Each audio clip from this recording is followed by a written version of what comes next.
everybody, and welcome to episode 2 of Medic on the Mic podcast. I'm your host, Brandon, and I just want to say a couple things. First off, I just got back from Nebraska statewide EMS conference, which was absolute blast. So big thanks to everyone out there for letting me debut a few of my things, like the burnout lecture and some recreational drugs, diabetic, that type of stuff. It went really well. Had a great time hanging out with everyone. So thank you to the entire faculty there, and it's great to see all my friends and colleagues from the speaking world, as well as all the students who I've seen in the past and that came back, and I'm really overwhelmingly grateful for all of that. Thank you.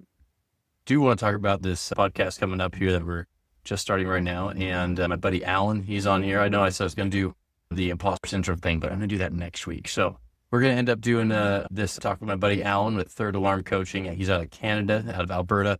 And I'm really looking forward to you guys enjoying this show. Let me know what you think. And then also, if you guys have any other ideas, topics, stuff that you want to talk about, feel free to reach out, because I'm making a running list, and I really think that everyone's voice should be heard, and you should get all the information you possibly can. Again, reach out. Thank you again for tuning in.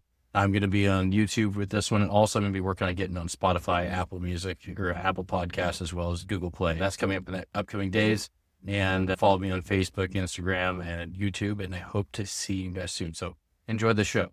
All right. Well, Allan, dude, this has been, I feel like it's been a long time in the making, and it's been, 2-3 years now that we kind of found each other having stance online and been kind of connected. Like, this is the first time we actually visually talked to each other, so I'm super pumped. Yeah.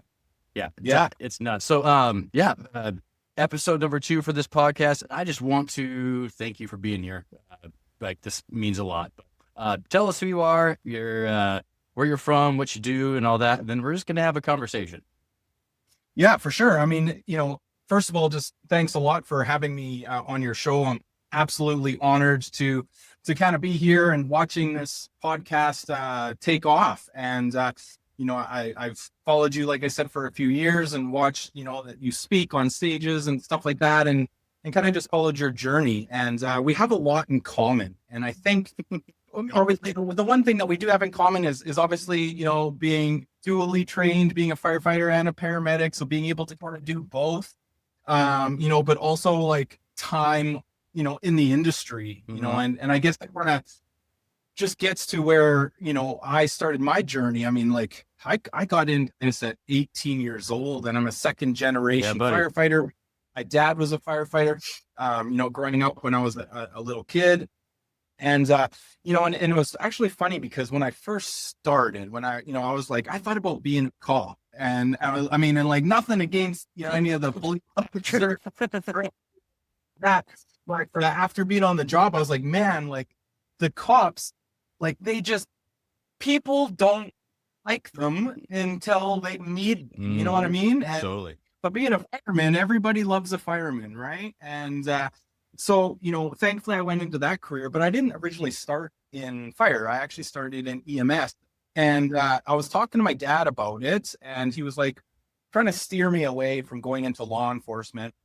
And then he was like, why don't you go be a paramedic? And I was like, oh man, I don't know if I can handle all that blood and guts and gore and stuff like that. He's like, that's not what it's like. He's like, why don't you go down to the local EMS station and just kind of interview the guys and go from there. And so that's what I did, is, ripe 18 years old, right out of high school. And I went to this EMS station, and I met this crew, and, I just started kind of interviewing them, and they said, well, why don't you come for a ride along? I was like, you guys can do that? Really? And so they set me up with a ride-along coordinator, who is now a very good friend of mine, and 30 years.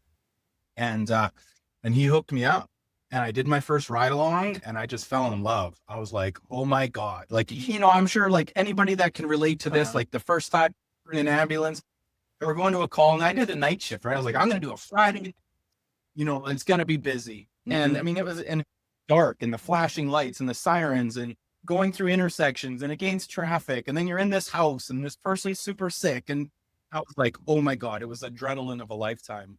And so I was just like, this is my path for sure. And so then I just started kind of going, through the schooling. And it was funny, I started doing ride along. And I did so many ride along that they made me an auxiliary. And then they they registered me for EMR school, or emergency medical responder school. And so my ride along coordinator there, my buddy, he was like, so you owe me this much money. And I was like, what? He's like, I registered you for school. I'm like, what? You got no choice. Right.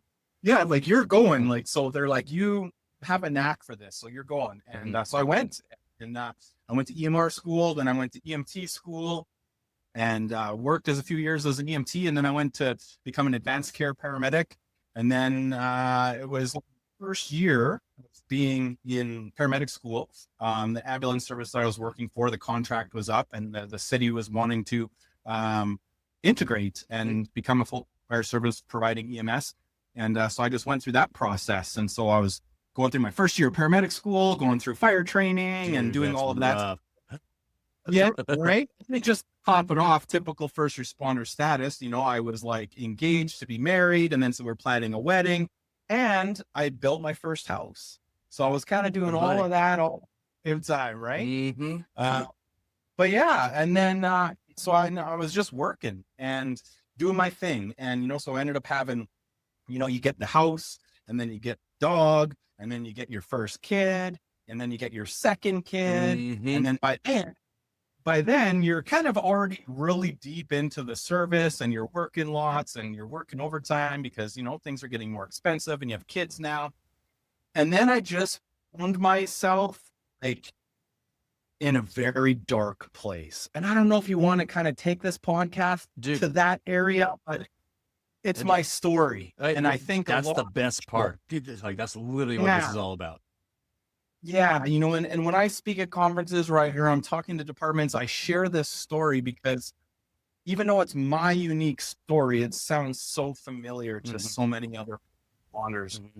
And I just found myself in this place where I was no longer happy, and the lights and the sirens weren't doing anything for me anymore. And the more calls that I was doing, the more angry I was becoming. And I started my career at 18 years old. And one of the very first calls I ever did was a 6-month-old Sid's death. And so, being 18 years old, living at my parents' house, I never seen anything traumatic. Right. And I just kept doing bad call after bad call after bad call. And being so young, I didn't know how to process it. And looking back at it now, I understand the whole science behind it. But what I essentially did is I didn't like the way that these calls were making me feel. And so I found a way to detach myself from like a patient being an actual human being and the emotional side of it. And this was a form of self-protection. And I was like, they're a vehicle who's broken. I'm a mechanic. I got to come in here, fix this as I can. And that was it. And so I ended up like taking away all emotion behind it. But what I was essentially doing was just drowning this emotion and, not really kind of facing it, experiencing it for what it really was. I just buried it. And going back to that SIDS call, we were a BLS service and, in a small rural town. And I remember, doing CPR in the back of this rig while my partner was driving to the hospital, and a tear rolled down my face. Like I was going back between ventilating and CPR. And this tear rolled down, and I remember stopping, and I wiped that tear, and I was like, why are you crying? Like, first responders, they don't cry. It's not allowed. Right? You grow up. It's not. Yeah. Right. And you got to remember, at the time, like, I'm a second generation fireman. So, my dad was a firefighter, and, we all see our dads as like superheroes and stuff like that. So I don't know if that's where it came from, but I just like wiped the tears. I was like, first responders, they don't cry. And then we went into the ER, and the nurses were crying, and we essentially, they call this code, and then the parents come in and they're crying. And I was like, why is everybody crying? Why is everybody here in this professional field crying? And so I buried it. And that was my kind of my habit. And the more bad calls that happened, I just buried it. How far in were you time-wise when that first one in? Which one? The crying? Yeah, the SIDS part, the crying. Like, when did you start feeling like, what, why? That was my first shift. Yeah. That was my first shift. Interesting. It was one of my very first calls. Mm-hmm. Yeah, like one of my very first calls after I graduated, got my license, got my first job, did my first shift was the SIDS death. Interesting. Yeah, because I know my third one was an elderly guy who died, and I walked in. I'm like, never seen a dead body before, and all the our volunteers that were there. I was the youngest by like 30, 40 years, and I'm just standing there like, "Are you okay?" And I'm like, "Yeah, I'm fine. Why is everyone freaking out right now?" Like I had no idea why. I don't know if it was an emotional attachment from like my youth or where the heck came from because it didn't make any sense. So I feel you for sure on that one. But yeah, and I think like it's a natural built-in mechanism. It's a self-defense mechanism, right? For us to try to stop and to block any type of, traumatic experience or feelings, right? Like, and we try to just subconsciously block that, right? To protect ourselves. And so, and throughout my whole career, people were always like, man, you're a black cloud. Like I was delivering babies and, doing IOs and doing like the craziest things, being in structure fires where ceilings fall on my head and like just the craziest stuff. And they're just like, man, you are a black cloud. And I'm like, it's just a Tuesday. We're all a black cloud, man. And they're like, oh, I'm a white cloud. I'm like, you haven't been on the job long enough yet. Yeah. We're all black clouds. We see stuff that you're not supposed to normally see and be totally fine with it. Right. And so anyway, I just F this down. And then when that didn't work, and then this was probably about year 16, year 17, is when I found myself in the darkest place possible. And that was pretty much at the point where I was thinking about taking my own life. And so if I looked back, I was trying to figure out how I ended up here.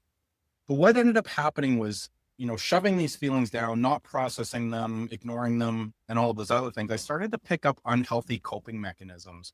So I started to drink a lot of alcohol. And so I was kind of like, trying to numb that pain, forget about it, like you're happier when you're drunk, like all of those things. And then I also used food. So like emotionally eating when I felt like shit. Right. And so and then they started feeding on one another, right? So like you would feel shitty. So then you'd drink and you'd feel more shitty and then you'd eat food because food made you feel better. You know what I mean? And you just started down that loop. Totally.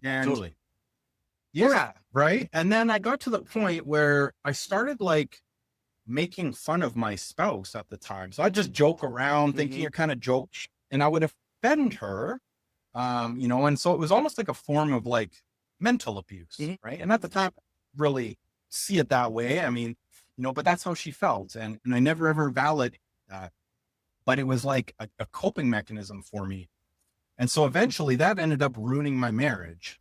And so, I got to the point where I was like, I would drink a 40 of whiskey, like no problem, pretty much straight up on the rocks. Right.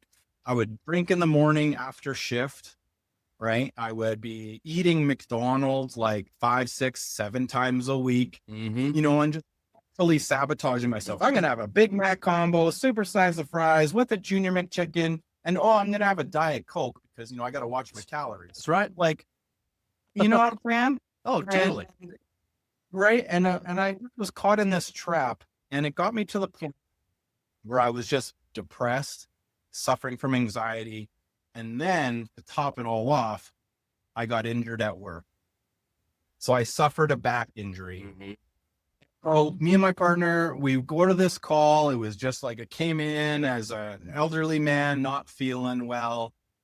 You know this story. We go, he's in the bathroom. He's on the toilet. He looks like shit. You're like, man, you're sick. That whole, like within 10 seconds, if you're sick or not. Yep. Check it. Radial pulse. He's got no radial pulse. Find a brachial pulse, super weak. You're like, okay, we got to get you out of this super old World War II bathroom. Yeah, the Bermuda Triangle of EMS. Yeah, right. Get you out of this bathroom so we can start to work on you. And so we get him up off of the toilet. And as we're getting him through the door, I pivoted to turn through the door. So I was on one foot and he codes. So his body just dropped. My natural reaction, grab him. But I was on one foot, right? bam, slammed sideways, Mhm. herniated one disc and bulged two others in my lumbar spine. Dude. I dropped like a cheap suit. But Huh.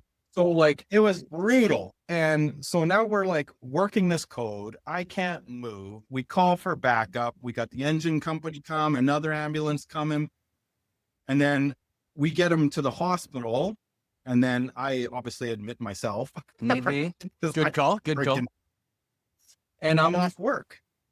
And so now I'm suffering in chronic pain.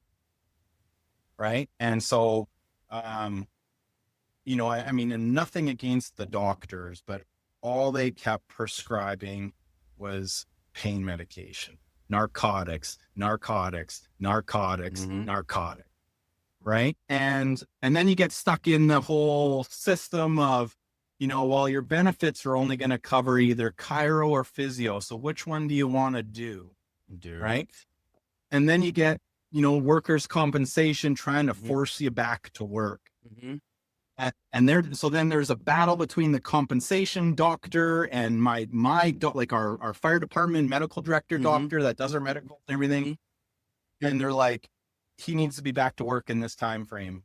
And then my doctor's like, he still can't even move and rotate properly. How are we going to do this? And so I ended up having to, so I chose chiro, but I also needed physio. So now I'm paying physio out of my own pocket. And Brandon, I was so weak, man. Like I couldn't even pick up like a wooden box at physio and turn properly without my back giving out. Shit. Yeah. And then so now I'm suffering in chronic pain and I don't want to go down the narcotic route. And, you know, went back to now it's almost like a replay of what happened with my dad. Mhm. My dad ended up getting hurt on the job, ended up getting whiplash, ended up on medications, completely changed his personality. He ended up having some strokes and then just got to a very dark place in his life. Mhm. And then as a teenager, I was having to deal with that. And so it was almost like I didn't want to take this medication because I didn't want to go down the same path my dad did. So I was very stubborn, but drinking was okay. Yeah. So I drank more and I ate more. And then I just was like, I was like 60, 65 pounds heavier than I am today. And I was pretty much a functioning alcoholic. I'd go to work in tons of pain. I couldn't even push my feet into my bunker boot. Like we have the heel lock in the bunker boot. Yep. So you like, man, they're locked in, right? Mhm. I didn't even have the power to push my foot into the boot. And I fell over picking up a golf ball. I like to golf. I was picking up a golf ball out of the hole and something pinched in my back and I fell on my face. My legs went numb. I fell on my face. And that started to put fear into me, right? That put fear into me. I was like, well, at that time, my daughter was really young Mhm. and she was, Daddy, like, pick me up, pick me up. And I feared picking her up because I didn't want to drop her. Yeah. And then you top the fear of job, right? Mhm. Carrying the kids' calls, moving patients up and down stairwells, whatever, right? Mhm. And it just, I hit it. You know, guys were wanting to work out in the gym and like I wouldn't work out. And then I would go work out and I would lift heavier than I should for the fear of the guys maybe coming in and maybe seeing me lift Mhm. like I'm a pussy. Yeah. Sorry, can we swear out the thing? Free game, bro. I don't care. Yeah, so, What you did they know, do? Ban us? great. Yeah. I mean, I feared not being able to do the job and being for duty. So Yeah. then I would push myself in the gym, even though I didn't have a foundation anymore. And then I would hurt and I would be off for a week or a month. Mhm. And I got caught in a cycle. And then I seen the doctor and he looked at me and he was like, maybe your career in emergency services is done. He's like, you have the back of an 80-year-old man. And at this time, I'm like in my mid 30s. Uh-huh. You're like, that math don't add up there, bro. That math don't add up. Mhm. And so I kept spiraling. And like I said, fast forward now to get to the point where I was at the point of thinking about taking my own life. That's a very dark place to be. Mhm. And, you know, I remember very clearly because it was almost like having an out of body experience. And I was at home and my wife was working and I was watching the kids. I took my boy to school, but my daughter was still too young to be in school at the time. And she was just running around playing, long, blonde, princess hair, very pretty girl. And I was laying on the couch and I was drunk and I had my foot elevated because that became a habit for me because I also broke my leg doing martial arts because I like martial arts. And I was doing a black cast and I ended up breaking my fibia in a fight. And so that became a habit. So I foot elevated, laying on the couch, drinking whiskey, and it's like 10 o'clock in the morning. I'm drunk and she runs by me all innocently playing. And it was like I had this out of body experience of like, what are you doing? Like, how did you end up here? Right. And I was like, holy man. And so I put that drink down. And I've yet to pick up that drink ever again. Dude, mad props, man.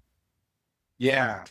And so like I will have the occasional beer and, a drink that nowadays, but like, as far as like, I haven't been drunk in over a decade and I don't use alcohol like I did before. But I put that drink down and I do what everybody does when they're fat and they're overweight and they hate the way they look and the way they feel. I was like, go work out. When I was like, the working out hurts. And I had that like aha moment with myself. I was like, okay, you know what? I'm not going to work out at work. I'm not going to work out in the gym at work and be tempted to lift heavy with all these people around. Like I'm going to do it by myself in my house, just moving my body and starting from square one. And that's what I did. And so I started working out and it hurt. My leg would swell up because that still wasn't healed. My back would hurt. But something inside me just told me to keep going. And I lost a bit of weight. I lost like 20, 25 pounds. But I realized in order to feel better, I need to eat better. And that's when I started to learn about myself and learning that I had like an emotional eating problem. And, I was hiding, I became consciously aware that I would hide in my pantry and literally eat a Costco sized bag of Doritos until I felt better. I'm a kettle chip fan, man. Like, I feel you. Yeah. Yeah. Right. So I would eat these chips and I would hide from my family. And then I would come out of the pantry and then I would feel guilty that I just did this because I'm trying to wait and to feel better. And then that guilt led me to being back into the pantry. By the grace of God, the guilt and stuff like that didn't lead me back to the bottle, but it led me back to the. Yeah. And so I realized that I had this emotional eating attachment and I had to really start to work through that. And I mean, and for those of you guys that don't know, like now, like I'm a nutritionist, I'm a personal trainer, strength and conditioning coach. Like I have a wealth of knowledge and experience in regards to health, wellness, nutrition, movement, all of that other stuff. And I understand the science behind what was happening. Back then, I just knew I was overweight. I need to strengthen my body. And I had this food addiction.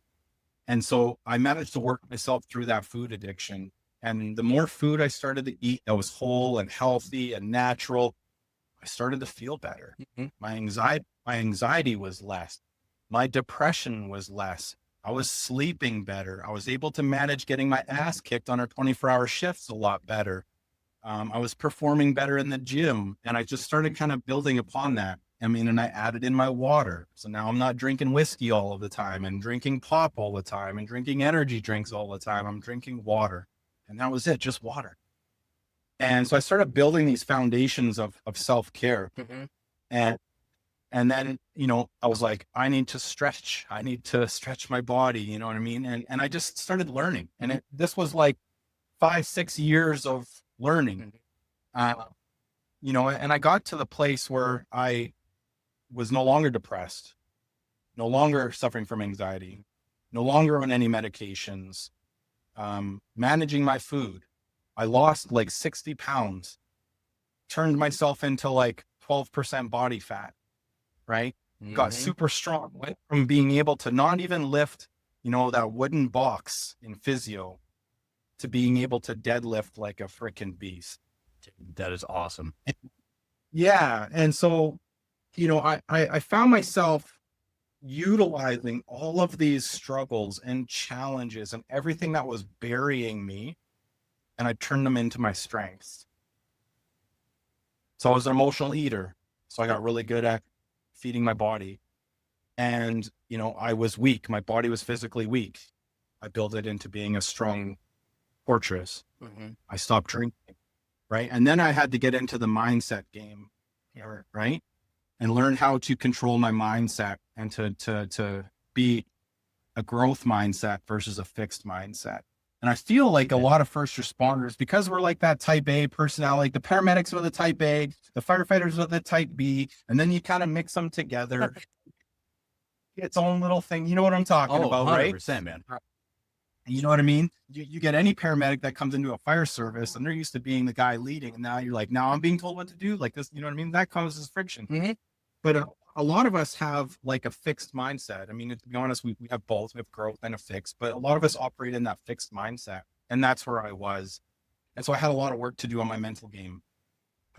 But so, I mean, it's just been years and years and years and years and years of recreating myself and essentially turning myself into the strongest, fittest, mentally and physically fit person that I can. And so that way I can serve myself, to serve my family, but also serve my community on a whole nother level. Yeah.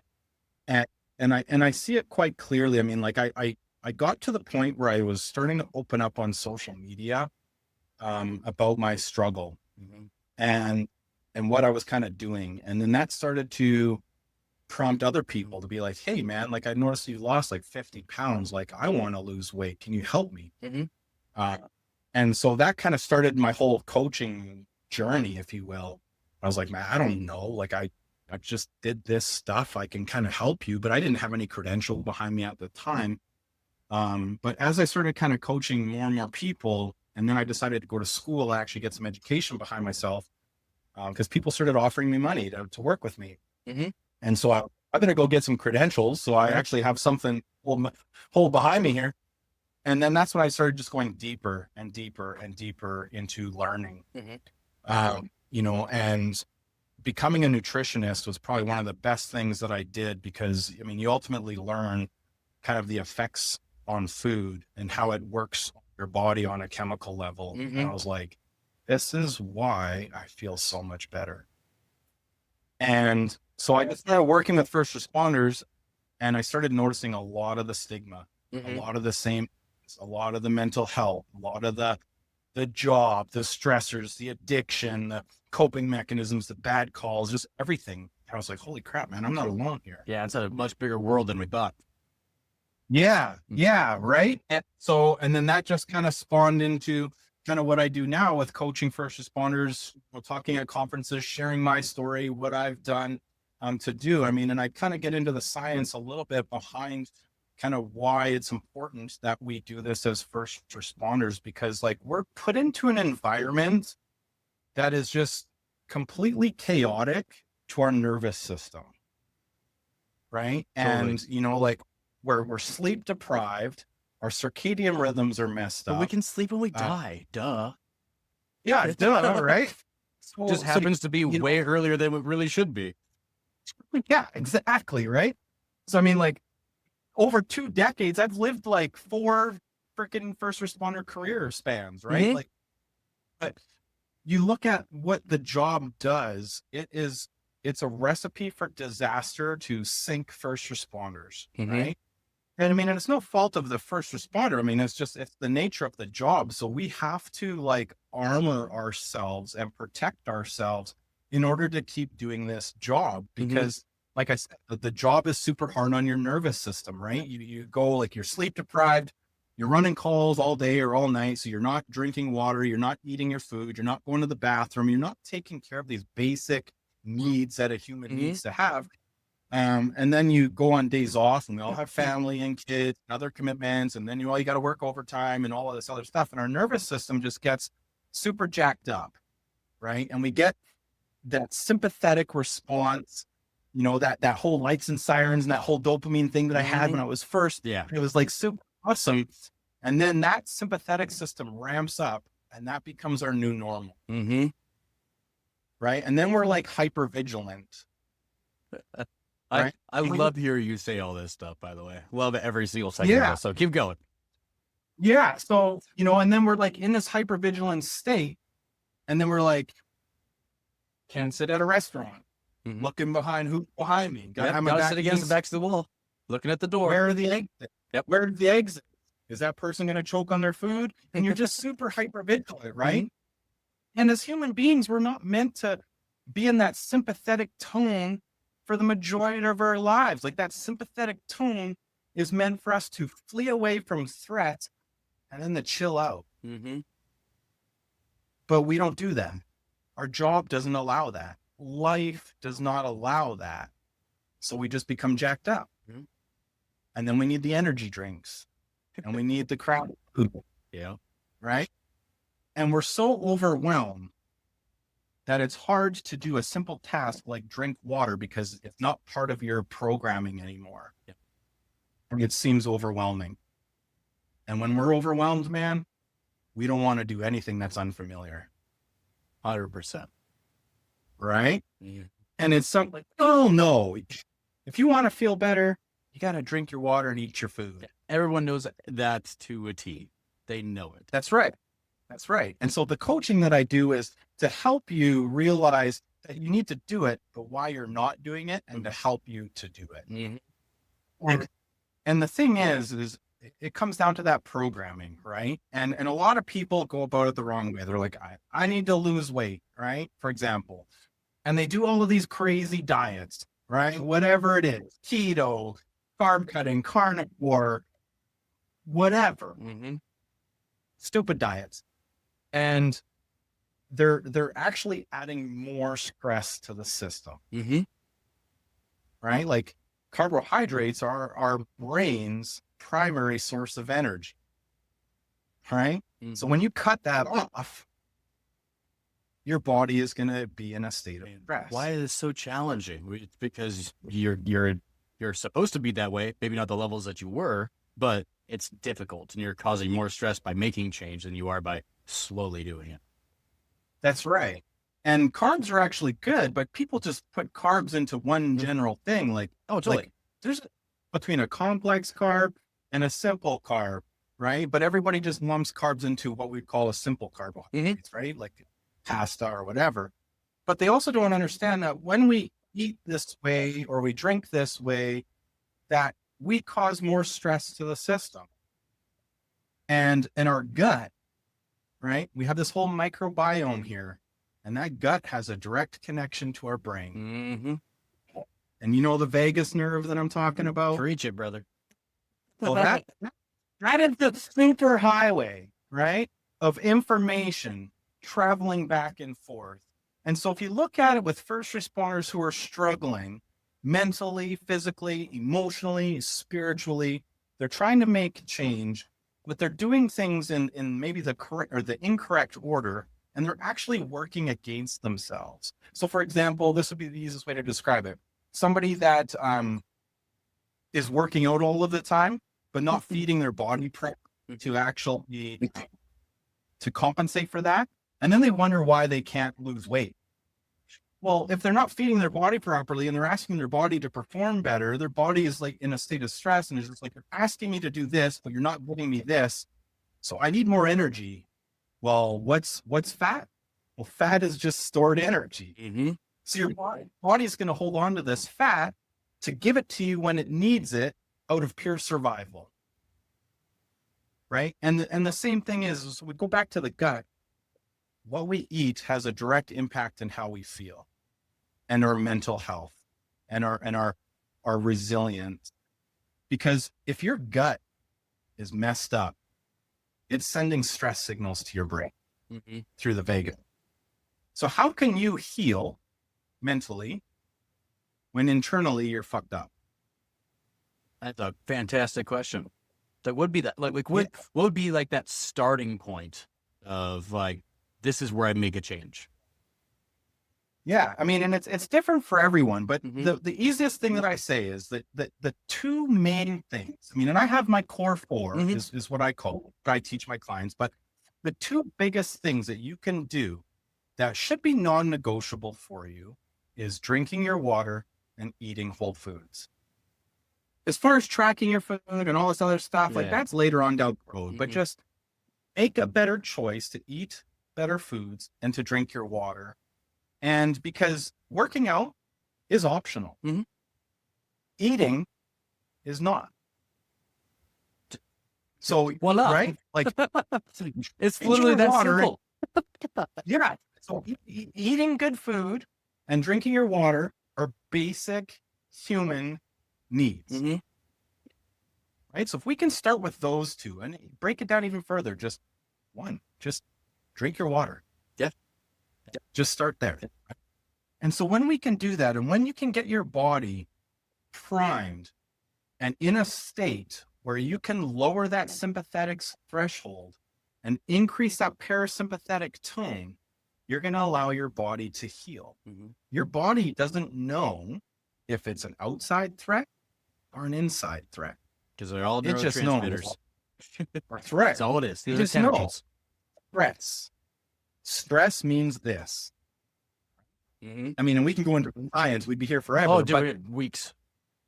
yeah. So, but the whole point is like, to help first responders kind of get out of that sympathetic tone and to help them armor themselves against a career and just the difficulties of life, we are constantly being prepped to be in that sympathetic response. Mhm. And that is exhausting. Stress is the leading cause of disease. It downregulates genes. It does all of this other stuff. That is the catalyst. Like you want to start talking about heart disease or whatever, it all starts with some form of stress. Yes. Dude, right? Completely agree. Yeah. And so, this is the science behind like how I was ended up being to kind of recreate myself Mhm.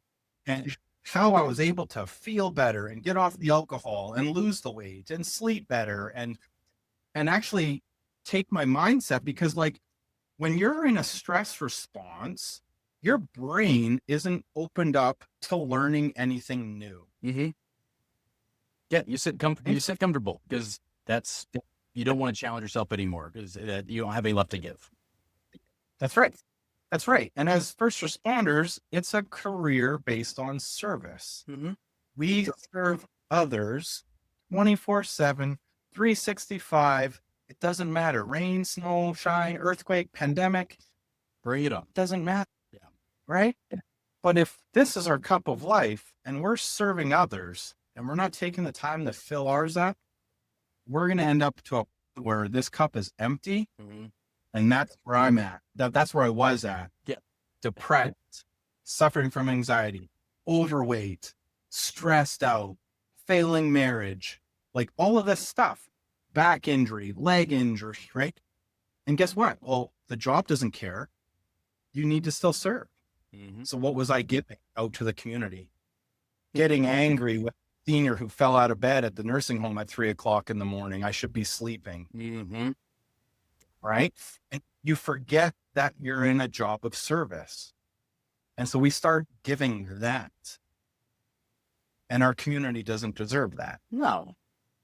So that's why I have. I say, yeah, Go ahead. Your community doesn't deserve it. You don't. Your family, no one does. Like it's literally Right. in your full control to do all these things. And if anything, like even just, it's like the acknowledgement and moving forward of like, hey, I need to start doing this. Everyone knows we need to. It's just a matter of doing it and keeping the consistency. So as far as consistency goes, because this is as much for me as it is for everyone else here, and I'm starting my own little coaching practice just like you, as you've seen. And we are our own products, and the coming up with consistency is probably the hardest thing that I have to do because my daily life is literally a variable. It changes every single day. So coming up with that little step, like you said, water and food, and how would you hold yourself accountable with that? Like, say it's easy to do it a week or two, but how do you keep going? Yeah. And that's the thing. I mean, that comes down. I mean, essentially, if you look at it on a deeper level, that comes down to programming. Mm-hmm. Right.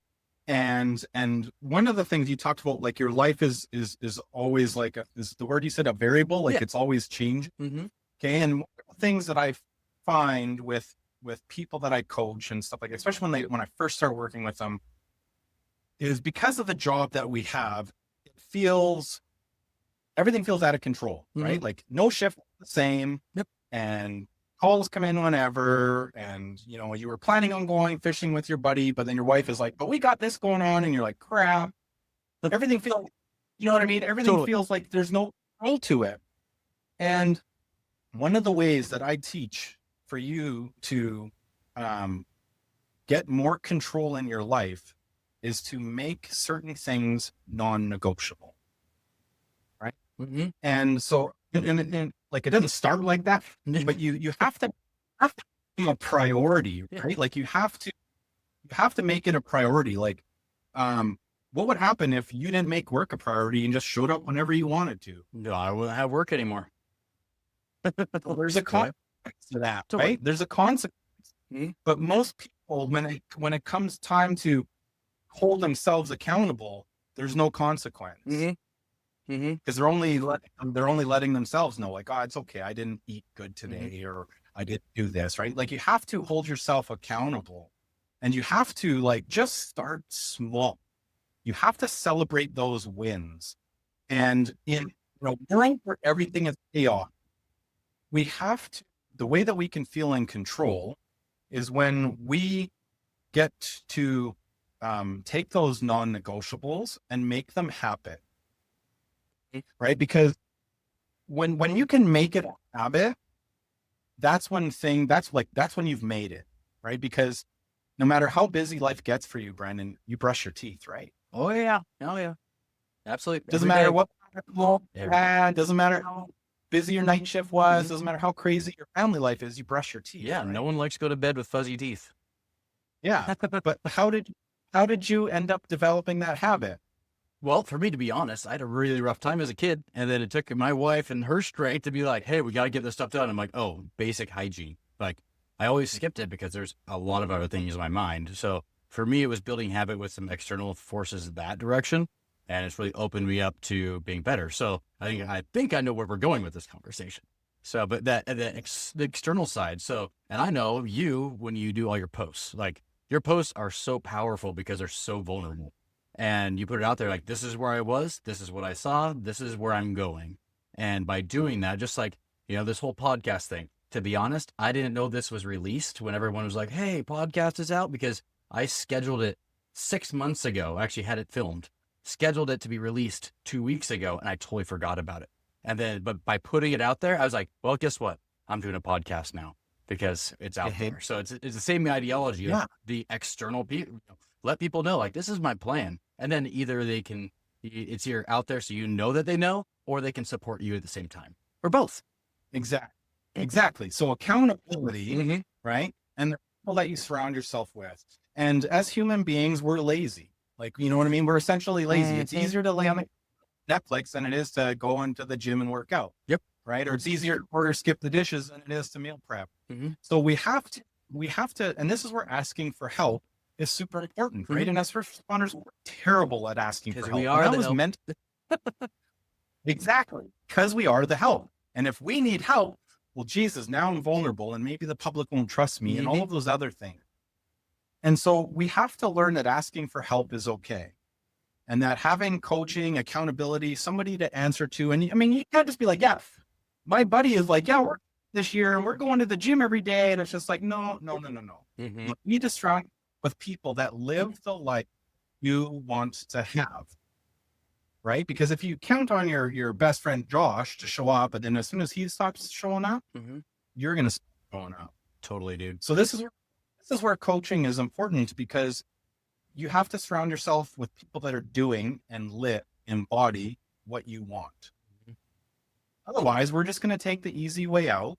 We're going to tell ourselves it's okay. And then later we're going to beat ourselves up about it. And we're going to get in this cycle. And that goes back down to our programming, right? By the time you're 35 years old, you're like a software program that has been programmed. Beliefs, identity, experiences, and those all create chemicals in your body, dopamine, oxytocin, serotonin, and it tells you, like, this is who I am. This is how Brandon feels. This is what Brandon does. This is who Brandon is. And if you do anything different than that, that challenges your identity. Yeah. And then it's overwhelming and life is busy. Well, we're always going to resort back to what we know. Mm-hmm. We don't know better than our habits Yep. because we do our habits regardless. Mhm. For me, my habits were emotionally eating, drinking, right? All of those things. It Yep. was leading me to a very, very dark place. Yeah. So thankfully, I was able to, I mean, the good Lord upstairs had other plans for me, and I was able to get through this and recreate myself with myself. Mm-hmm. But I think what really helped me is when people started coming to me for help, that was also the driver, Mm-hmm. right? To push me forward into the strong, mentally, physically fit person, because I have to embody that. Mm-hmm. Right? Yeah. People are counting on me. So my clients essentially became a form of accountability to me. Mm-hmm. My clients helped me grow. Does that make sense? Oh, 100% makes sense. Like it's, it's literally forcing you in that direction. And then it's the direction you want to go. And the fact that people are reaching out to you as much as they are, it gives you much more, I guess, feeling you're doing the right thing, right? For sure. And it's another form of service, but I understand that, like, I can't serve them if my company is full. Yeah. Right. Yeah. I can't stretch them if I'm not willing to stretch myself. Mm-hmm. I can't ask them to go do something if I'm not willing to do that. Mm-hmm. Right. And so it works both ways. So, I mean, surround yourself, because you will become the average of the 5 people that you surround yourself with. So if you're surrounding yourself, I mean, for example, one of my clients, she messaged me. She asked me a couple of years ago, and she was like, Allan, do you think I could start running? Like, I don't know. I think I should start running. I want to start running. I was like, okay. I'm like, for sure. Mm-hmm. But she had this deep rooted belief that her mom was like, why are you running? This is pointless. This is stupid. And else.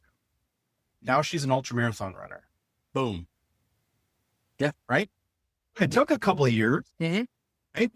But we had to start somewhere. And it was that accountability. Right. And as I work with her and challenge her and now she's an ultramarathon runner, about to sign up for her 3rd ultramarathon, right here coming up in April. So awesome. Right. You know what I mean? Like, but if you don't, and then, so I mean, working, I mean, she's in the United States, I'm in Canada. Mm-hmm. So there's a bit of I said, like, once we started building, I was like, now you need to get a running group. Mm-hmm. Like, there's a running group where you're at, go find it. And she did. Mm-hmm. And she found a running group. Now she's becoming the average of that group of people that she's around. Mm-hmm. Dude, that is so awesome.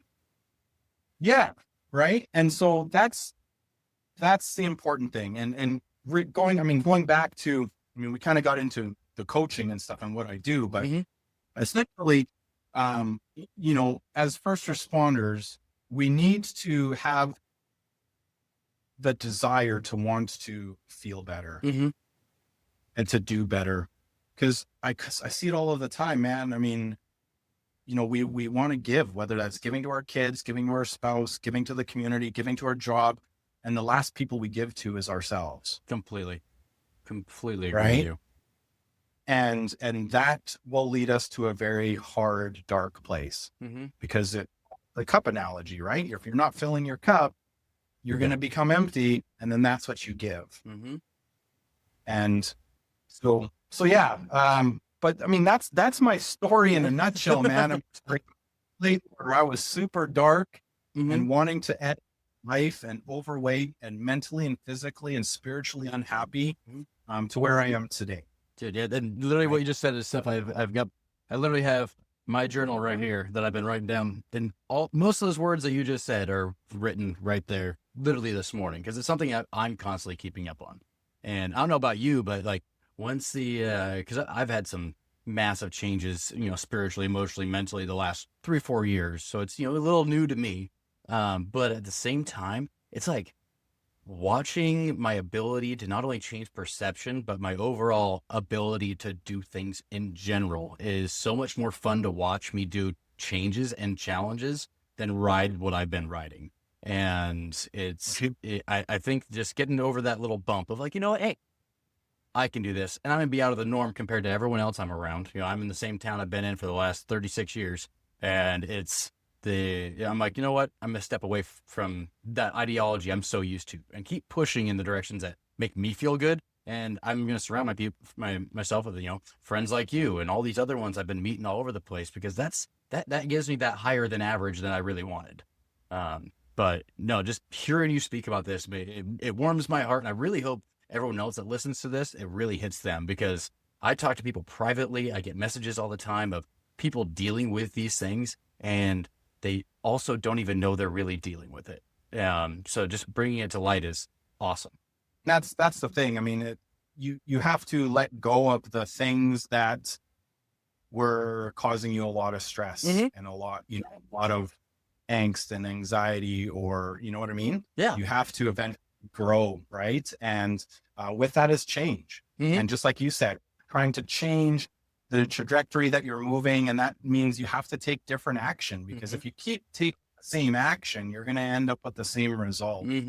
So you need to make a change, and that's where people get scared, is because that change is unfamiliar. You're like, man, I want to launch a podcast, but then all of a sudden you're like, but what happens if it fails? What happens if no listens? What happens if my coworkers judge me? What happened? And then all of that, what if, the unknown, stops you in your tracks. Dude, exactly what's happening to me. I've been talking about this for years, and actually, a buddy of mine from Nebraska, I just ran into him again this last weekend. It was literally his fault that he challenged me to start this thing, and he was going to have to teach classes. And then I posted this podcast, and he literally texted me. He's like, God damn it. And I'm like, yep, here we go, bud. So we're in it together, and you're just surrounding the people. It's like, it's a scary, scary challenge of change.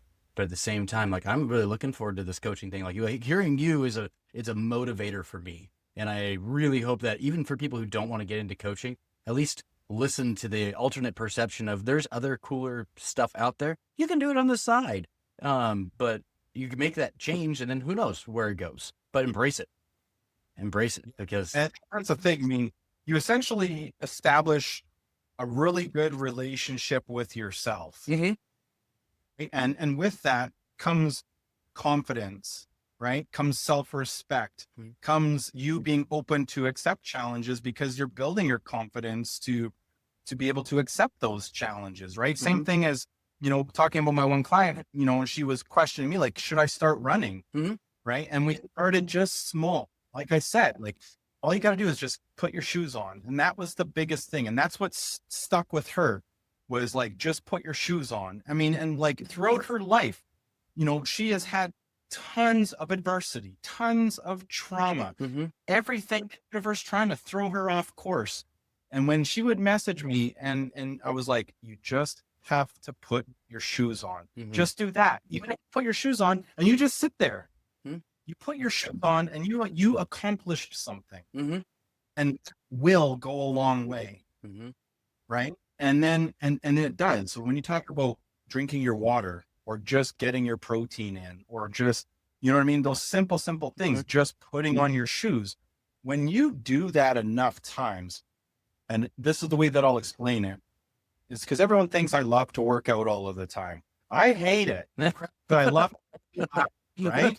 So exactly. It's easier for me to sit on the couch and watch Netflix than it is for me to go and crush my legs. So I literally, because I've done it so many times, that your body is your subconscious mind, right? Your body responds. And so when you do something that you've done enough, your body will just take over, and it knows what to do. Right. And so for me, I have a habit of, every time I work out, I make my pre-workout. So I know when I'm on the couch and I'm like, just take a day off, you deserve it, and all these other reasons, I'm like, nope, just get up and make your pre-workout. And as soon as I do that, my body knows what to do. It's just like, okay, he's making his pre-workout, this is what's happening next. And it just happens.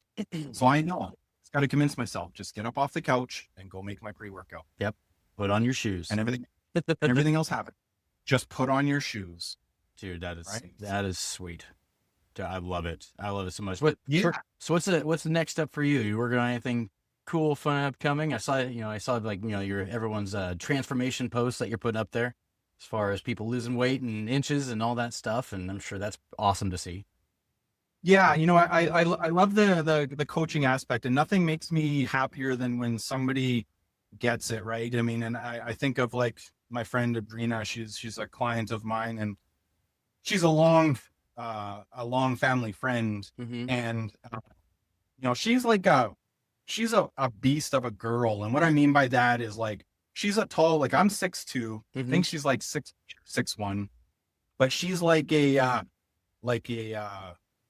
not a gladiator, but I can't remember Viking? what we were to her, but she's a beast, Yeah. and she's very strong, and she came to me and she's like, Allan, I can't lose the weight. Mm-hmm. And she's like, I'm working out, I'm training super hard, I'm doing all of this stuff, and I've been doing a lot of work on myself mentally and physically, and I just can't get over this roadblock. And so we talked, and we had a conversation, and I was like, you are implementing the 3 out of the 4 core 4 things that I do. Mhm. I said, you're not working on your nutrition.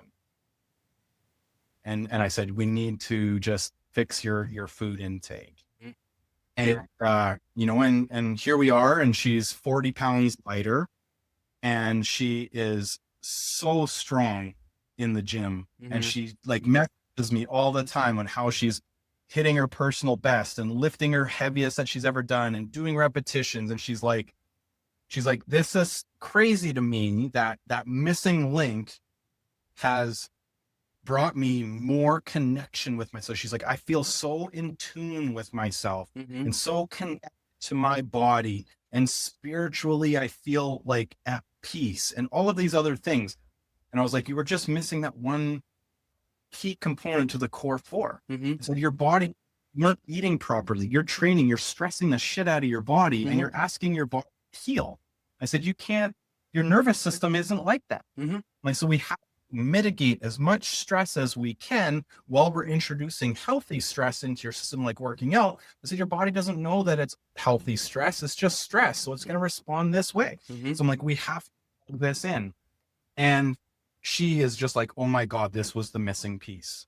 And so when you see people connect, and when they are just like, I'm so much happier, Mm-hmm.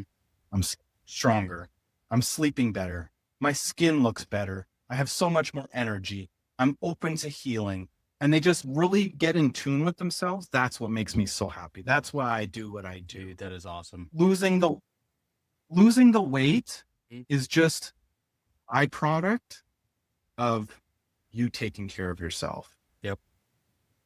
Right. And so that makes me feel so good, because I know what that feels. Oh man, that You know- is incredible. That's so awesome. Yeah. Like, people come to me thinking like, oh, I need to lose weight. And I'm like, that's what gets you into the door working with me. But then when they realize, oh man, this is kind of what's really holding me back, Mm-hmm. Mm-hmm.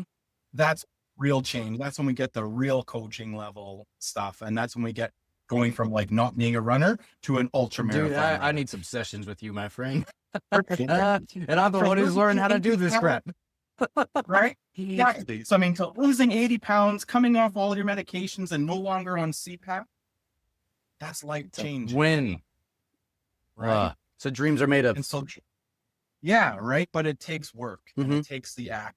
And the thing is I see a lot of people putting their efforts into things that don't make the biggest impact. And I tell my clients this, for example, I'll be like, and I always try to relate it to the job, right? I'm like, it's like rolling up to a structure fire. You're first in on the engine. And I said, instead of, your officer getting out doing a 360 and you're pulling an attack line to the alpha side front door, ready to make fire attack. I said, you grab an axe and you're over there chopping over on the tree. Like, yeah, you're doing work, but it's not the work that needs to be done to get the result that you're looking for.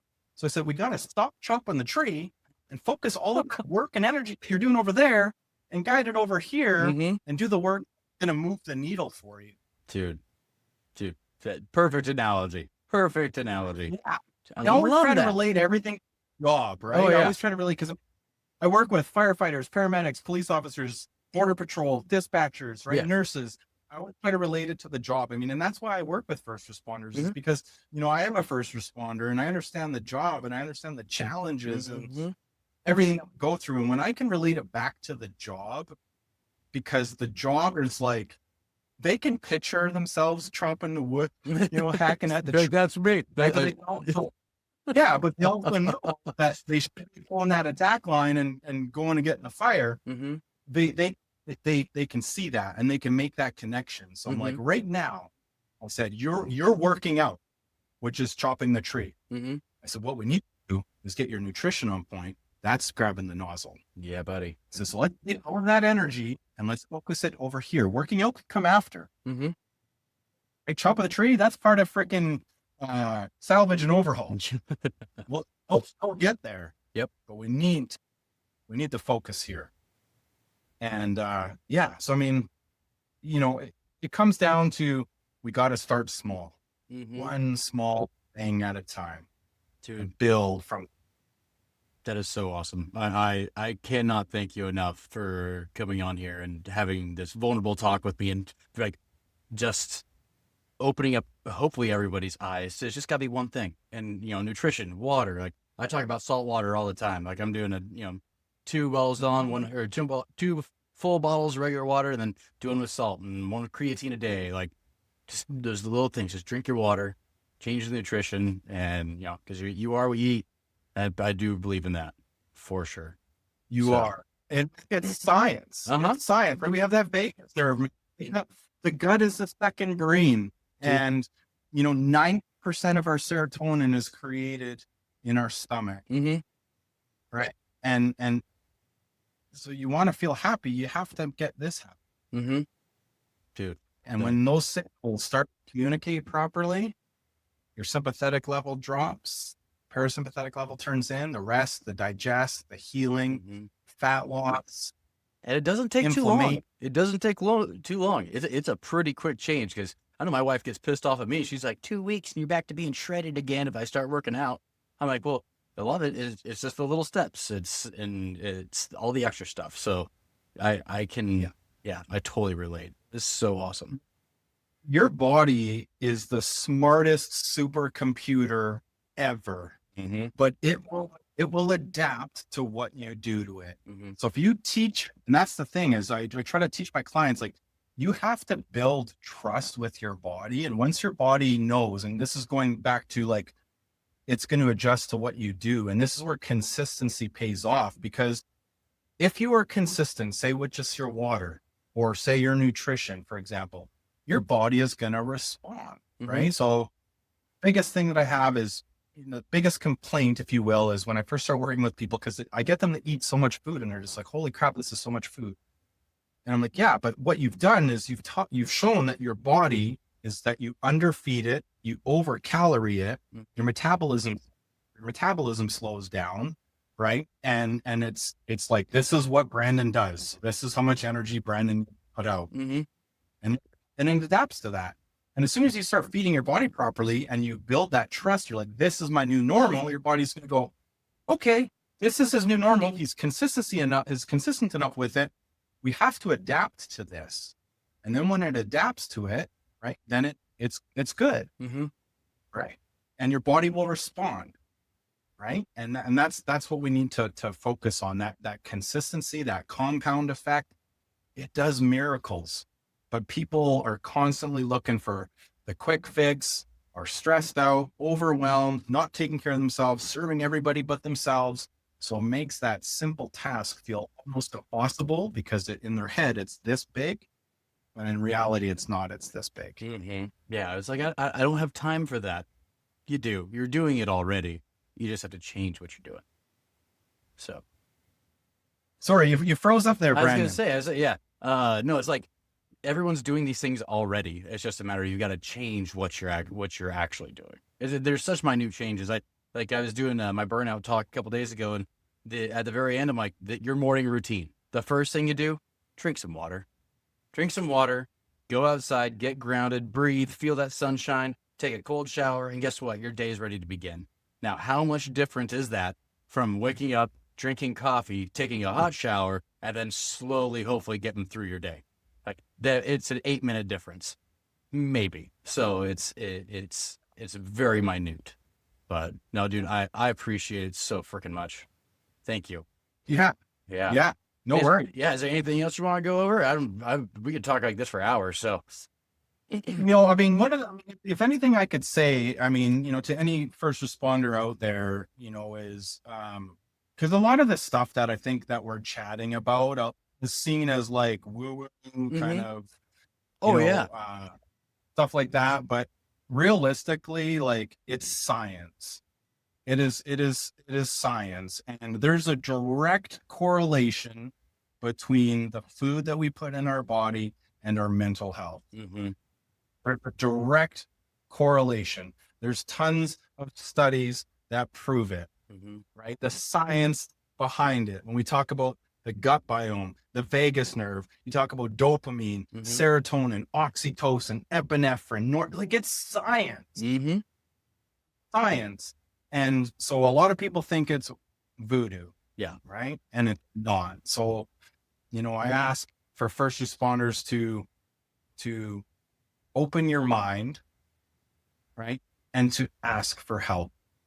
That is the biggest thing. Open your mind and ask for help. Because, man, we have first responders that are struggling just like I was, and just like a lot of other first responders do. They're afraid to ask for help. The stigma around mental health is big.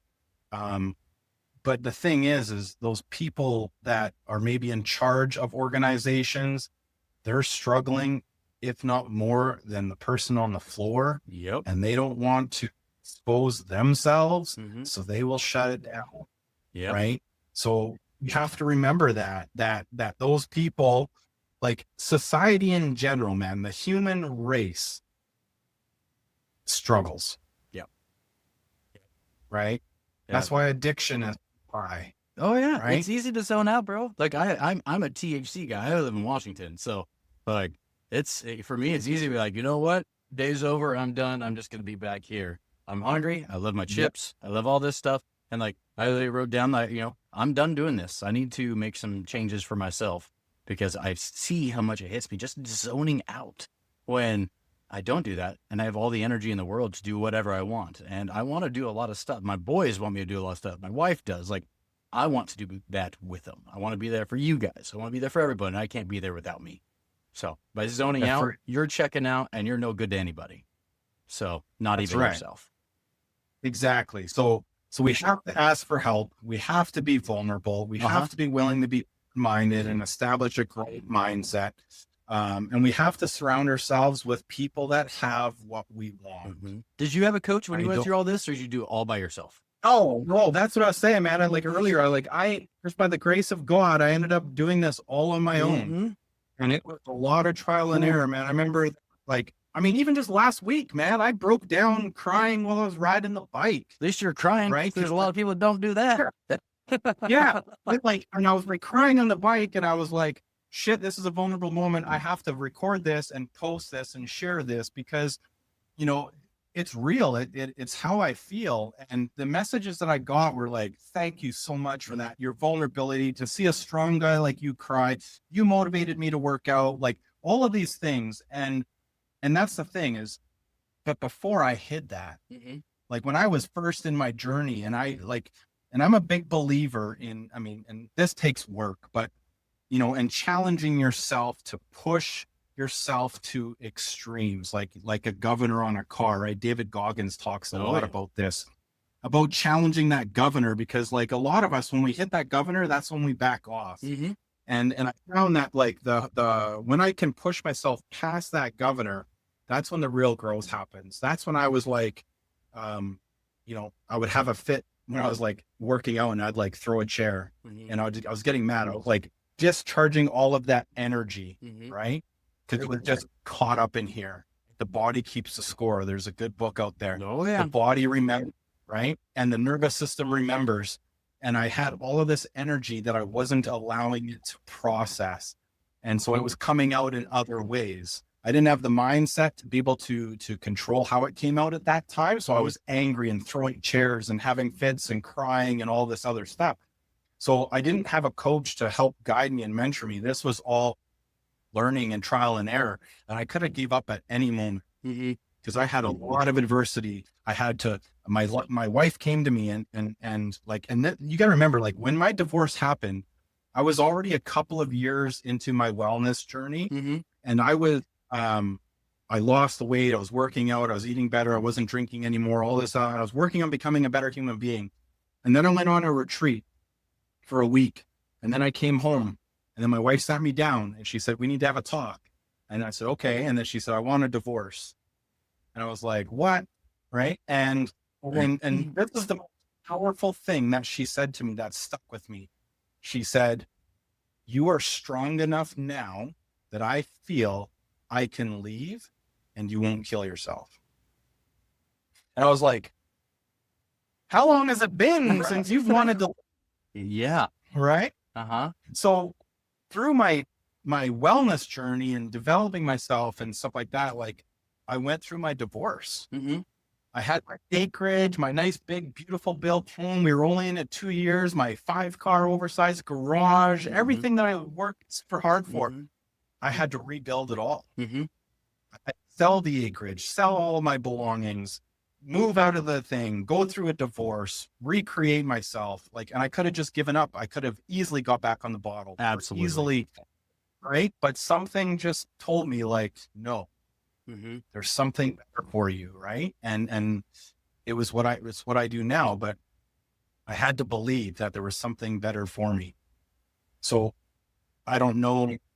You know what I'm saying? Like there was lots of reasons why I could have quit. Oh, totally. Totally. You know what I mean? You had literally every reason / excuse of the book that anyone has ever heard. And yes, it's that the value of yourself to keep pursuing. Yeah. You know, and I mean, and it's funny because like when I was going to the pain clinic, you know, and the doctor, you know, looked at me because they were wanting to push narcotics. I just refused narcotics. And I went with the holistic route and I started stretching more and all of those other things. And I learned that like, you can go to the chiropractor as much as you want to, but if you aren't stretching your muscles and strengthening the muscles, they're naturally going to pull them back to where they are because that's what's normal to them. Yep. And so no matter how much I went, but I had so much stress and so much energy. Like, you know, you talk to my chiropractor, he was like, man, you were like a freaking bored when you first came in. And, you know, he's like, man, like you were just jacked up. Right.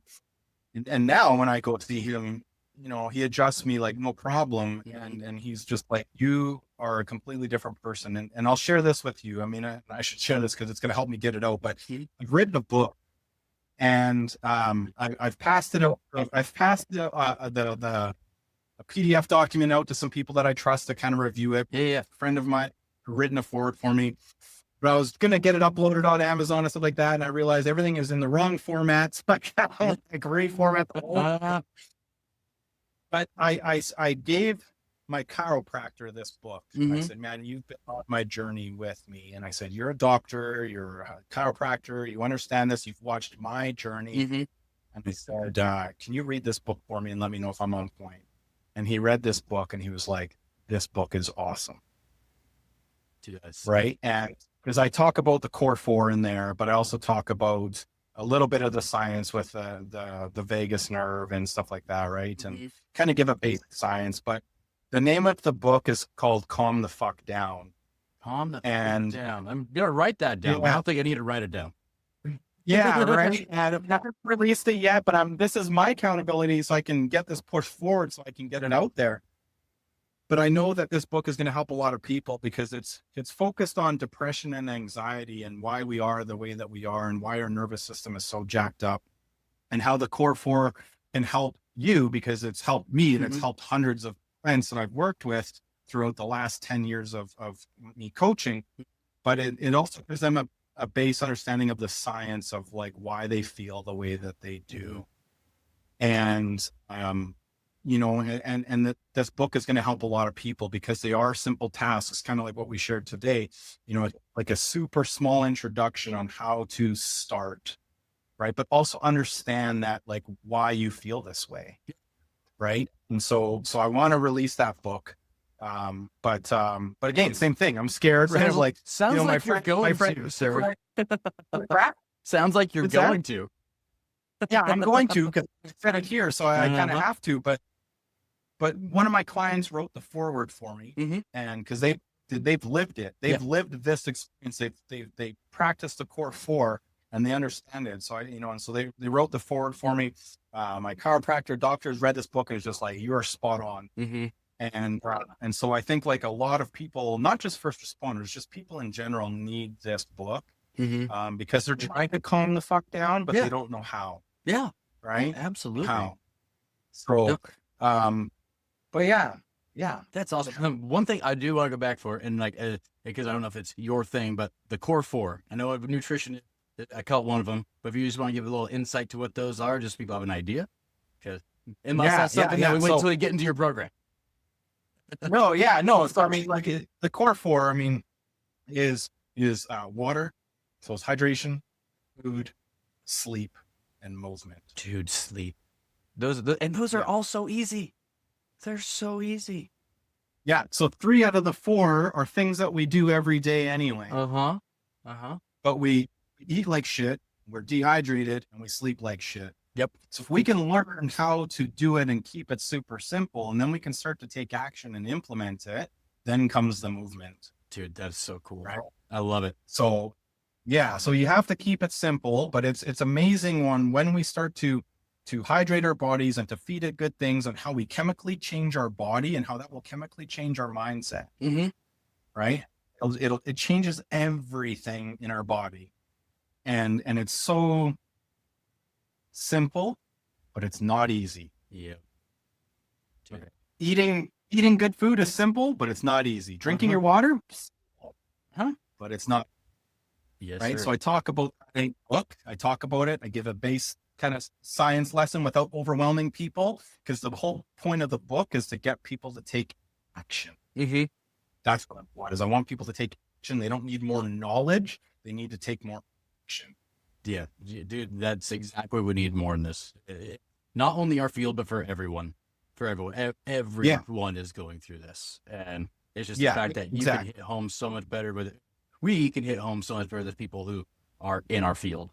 And it's, and I hope this gets out to way more than just us, because it's sure. So I mean, that's the thing. Like when I go and I talk to departments, or I talk at conferences or whatever, I share my journey, but I share my journey and where I was, and then I transition into the core 4, right? They can kind of see that whole process, but it's, and now I'm like, I need to write a book about this, because then it can get out to the masses. But when we can take lived experience, and then we can take knowledge and we can act on it, it's a game changer. And if you can see somebody that you're just like, like you can see the transformation, right? And like some of my clients that just start with me, it's hard to feel the way somebody else might feel, because it's a feeling. Right? I'm asking you to do things and to feel a certain way that you're not used to feeling yet. But through the act, you will start to feel that, right? Like if you drink your water today, you're not going to feel any better today. You might feel like a little bit better, but to reap the benefits, the compound effect. It's like if I was to give you $1 million today, or if I was to have you work for me for 30 days, I was to double it and pay you a penny today and double it every day, which one would you take? Well, the $1 million, the penny doubled over 30 days is $5.5 million. So that compound effect doesn't really kick in with that penny until like day 19, I think, or day 20 is when that compound effect kicks in. But a lot of people, they'll drink water for 3 or 4 or 5 days and then they stop. Or they'll drink water, eat good for 2 or 3 days, or maybe even 2 weeks, and then they stop. And they don't have the opportunity for that compound effect to take over, for them to really feel and experience this. Right. And once you can feel it, it's a whole nother level. You're getting me all jittery because I'm like, I'm just gonna go out and like a bunch of logs outside. I'm just gonna start repping. Sure. Right. Yeah. But getting packed up, right? It's gonna happen. Move, right? Woo. Yeah. Yeah. Right. Yeah, I think this is good. Jesus, get into a coaching program with me and blow your freaking mind. No, but that's what I mean, though, right? Like it's deeper than just weight loss. Mhm. This is about self-discovery and mindfulness. Mhm. There's a way we got to do it. And first responders and the human race is struggling all areas of their lives, and they're expecting other people to help them. And it's just like, you can't get anybody to help you until you're willing to help yourself. And if we look at Maslow's hierarchy of needs, right, guess what's on the very, very bottom? Food, water, shelter. Mhm. Yeah. Basics. Food, water, right? Yeah. Yeah. Right. And so that's why I start where I start, right? Simple things, Maslow's hierarchy of needs, food, water, right? Working out, sure, that can come later. Yeah. Come way later. The guy I was telling you about that lost like 80 pounds, came off CPAP and no meds, didn't work out one. Water, nutrition, sleep. Dude. You. I think this is the perfect spot where let's call it here, and I cannot thank you enough. So, if people were want to get a hold of you, like, what's the best route to go? Like where you can find you, all that stuff, and I'll get all linked in here too. For sure, yeah. I just had to recreate a new website because my other one freaking crashed and had issues with that. So, so Third Alarm Coaching, but a dash, be third-alarm-coaching.com. Gotcha. That's my new website, and you can find me on Facebook under Third Alarm Coaching.